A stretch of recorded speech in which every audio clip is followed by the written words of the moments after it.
श्री शिवाय नमस्तुभ्यम। यदि आप पशुपति व्रत कर रहे हैं, आपने व्रत रख लिया है, आपकी मनोकामना पूरी नहीं हुई है, आपने एक बार पशुपति व्रत कर लिया, 2 बार पशुपति व्रत कर लिया, पर आपकी कामना पूरी नहीं हुई हो, आप सोचते हैं कि भगवान पशुपतिनाथ सबकी मनोकामना पूरी करते हैं पर मेरी ही क्यों नहीं कर रहे हैं, तो हो सकता है आपसे कोई गलती हो रही हो।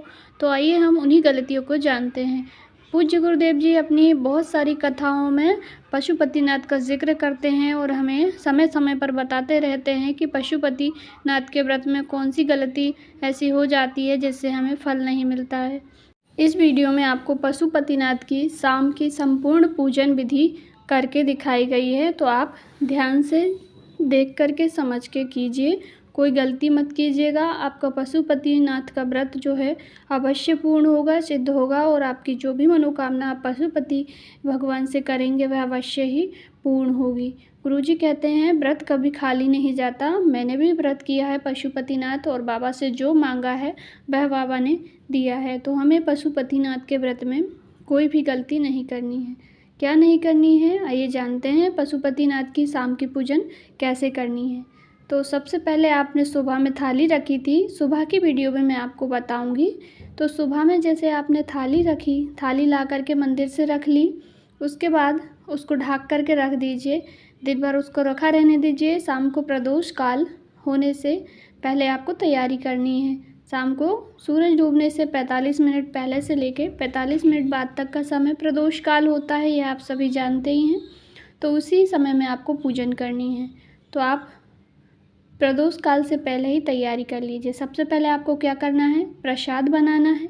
तो प्रसाद गुरुजी कहते हैं उतना ही बनाइए जितना आप मंदिर ले जा रहे हैं, ज़्यादा मत बनाइए। यदि आपसे कभी ज़्यादा बन भी जाता है तो आप ज़्यादा ही प्रसाद मंदिर ले जाइए, तो ज़्यादा के 3 हिस्से कर लेना, पर घर पे बिल्कुल भी छोड़ के आपको नहीं जाना है।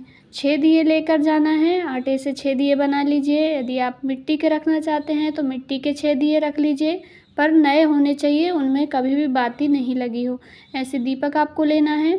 और गुरुजी ने अभी कथा में हमसे कहा है कि आप रुई की जो बत्ती बनाएं पशुपतिनाथ के व्रत में, तो वह भी अपने हाथ से रुई से बनाएं। मार्केट वाली बत्ती बनी बनाई ना लें, आप घर पे कॉटन रुई ले लें, उससे गोल गोल करके बत्ती बना लें। और पशुपतिनाथ के व्रत में लंबी बत्ती भी लगाई जाती है, गोल भी लगाई जाती है, क्योंकि वहाँ पर देवी जी भी होती हैं और भगवान भी होते हैं। पर हम गोल बाती का प्रयोग करेंगे क्योंकि हम भगवान के लिए व्रत कर रहे हैं, पशुपतिनाथ के भगवान के लिए, इसलिए। तो आप गोल बाती का प्रयोग करें। 6 दिए बना लिए, गोल बाती रख ली, घी रख लिया उसमें, और हमने प्रसाद रख लिया। अब 3 कोई भी हिस्से करने के लिए या तो आप दोने रख लें या तो आप कोई भी कागज़ का टुकड़ा रख लें, जो आप ले जाना चाहते हैं वह रख लीजिए। 2 सामग्री हो गई। थोड़ा सा जल ले जाना है, या तो आप 1 लोटा भर के भी ले जा सकते हैं, नहीं तो गुरुजी ने तो कहा है कि शाम के समय में आप बस छींटा दे दीजिए महादेव को, इतना ही काफ़ी है। और जो भी सामग्री आपकी थाली में सुबह की बच गई है, बेलपत्री बच गई है, फूल बच गए हैं, अक्षत के दाने, चंदन जो आपने सुबह रखा है, उसमें से जो भी बच गया है वह वैसी ही पूरी थाली आपको ले जानी है। बस शाम को 2 सामग्री बढ़ानी है, एक प्रसाद और एक दीपक ले जाएंगे। ले जा कर के सबसे पहले आपको बैठ जाना है महादेव जी की शिवलिंग के पास। आप वीडियो में देख सकते हैं, सबसे पहले बैठ गए, उसके बाद आपको जल, अगर आप लोटा भर के ले गए हैं तो पूरा जल भोलेनाथ की शिवलिंग पे समर्पित कर दीजिए, थोड़ा बचा लीजिएगा, और नहीं तो आप छिड़काव कर दीजिए, थोड़े से छींटा दे दीजिए बाबा को। उसके बाद जो सामग्री बची हैं उनको अभी थाली में ही रहने दीजिए। सबसे पहले गुरुजी ने कहा है कि 6 दीपक हैं, जो आपने 6 ही दीपकों को पहले सबसे पहले नीचे रखिए, फिर प्रसाद को 3 हिस्से, पहले 3 हिस्से करना है, उसके बाद दीपक जलाना है आपको। पहले 3 हिस्से प्रसाद के करके रख लीजिए, उसके बाद दीपक जला देना। 6 ही दियों को नीचे रखना है, 5 दीपक आपको प्रज्वलित कर लेना है, 6ठा दीपक आपको जलाना नहीं है। प्रसाद के 3 हिस्से हो गए, 5 दीपक जल गए। अब तुम्हारी थाली में जो जो सामग्री बची हुई है उस सारी सामग्री को भोलेनाथ की शिवलिंग पर श्री शिवाय नमस्तुभ्यम कहते हुए समर्पित कर देनी है। और अपनी कामना, जो भी आपकी इच्छा है, कामना है, उसको आपको भोलेनाथ जी से कह देना है कि मैं इस कामना से आपका व्रत कर रही हूँ बाबा, इसे स्वीकार कीजिएगा। पूजन में हुई कोई गलती हुई हो, त्रुटि हुई हो तो आप मुझे उसके लिए क्षमा करें। हम आपके बच्चे हैं, हमसे गलतियाँ हो जाती हैं बाबा, और हमारा व्रत स्वीकार करें और अपनी कामना कह दीजिए। कामना कह करके थोड़ी देर बैठिए, श्री शिवाय नमस्तुभ्यम कहिए। उसके बाद एक दीपक जो बिगर जला रखा है उसको अपनी थाली में रख लीजिए और जो आपने एक प्रसाद का 2 हिस्से वहीं छोड़ दीजिए, एक हिस्सा अपने लिए रख लीजिए। और प्रसाद में आप, यदि आपके पास बेलपत्री है तो भोग स्वरूप प्रसाद के दोनों में एक एक बेलपत्री आप भगवान के लिए रख दीजिए। बेलपत्री प्रभु को, भगवान भोलेनाथ को अति प्रिय है, तो आप भोग में बेलपत्री रख सकते हैं। उसके बाद एक हिस्सा और एक दीपक लेकर घर आ जाइए। घर जब आ जाएंगे तो आप आपके राइट हैंड में सीधे हाथ तरफ बैठकर अपने घर की ओर मुख करके बैठना है। जिस तरफ आपका दरवाज़ा है उधर मुँह करके अपने सीधे हाथ की तरफ दीपक को प्रज्वलित कर दीजिए। दीपक के नीचे थोड़े से अक्षत के दाने आपकी थाली में बच गए हों तो उसको रख दीजिए। थोड़ा सा जल बच गया उसका छिड़काव करें। एक स्वास्तिक भी बना सकते हैं और थोड़े से चावल रख के उसके ऊपर आप दीपक को रख दीजिए।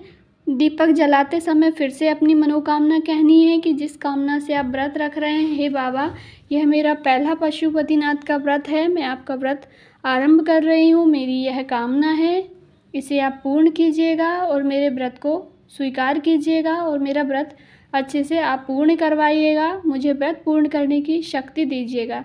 ऐसे महादेव से प्रार्थना कीजिए और बस अंदर प्रवेश कर जाइए, दीपक को जलने दीजिए। उसके बाद शाम को जब आप भोजन ग्रहण करें, खाना खाने से पहले गुरुजी ने कहा है खाना आप शाम को खा सकते हो, आपकी मर्ज़ी। यदि आप प्रसाद पर रखना चाहते हैं तो रख सकते हैं, पर आप, गुरुजी ने ऐसा नहीं कहा है। गुरुजी कहते हैं कि आप भोजन कर सकते हो। बस भोजन में ध्यान रखें कि भोजन आप सात्विक करें। हो सके तो आप लहसुन प्याज ना खाएं व्रत के दिन। यदि आपके घर में संभव हो तो आप लहसुन प्याज ना खाएं और बस प्रसाद को पहले खा लीजिए। पहले खाना खाने से पहले उस प्रसाद को पूरा खा जाइए, उसके बाद में आप खाना खा सकते हैं। बस व्रत पूर्ण हो गया है आपका। तो ये है पशुपतिनाथ की शाम की पूजन की विधि। आप इसी प्रकार से कीजिए, भोलेनाथ आपकी कामना को अवश्य ही पूर्ण करेंगे। दी हुई जानकारी यदि आपको अच्छी लगी हो तो वीडियो को लाइक ज़रूर करें और कमेंट बॉक्स में श्री शिवाय नमस्तुभ्यम जय पशुपतिनाथ अवश्य टाइप करें। यदि आप वीडियो से रिलेटेड कुछ पूछना चाहते हैं, आपको कहीं पे कुछ समझ में नहीं आया हो तो ज़रूर पूछें। और यदि आप किसी प्रकार की वीडियो ढूंढ रहे हैं, कुछ उपाय जानना चाहते हैं तो अवश्य ही कमेंट करके बताएँ, मैं आपको उपाय ज़रूर बताऊँगी। श्री शिवाय नमस्तुभ्यम।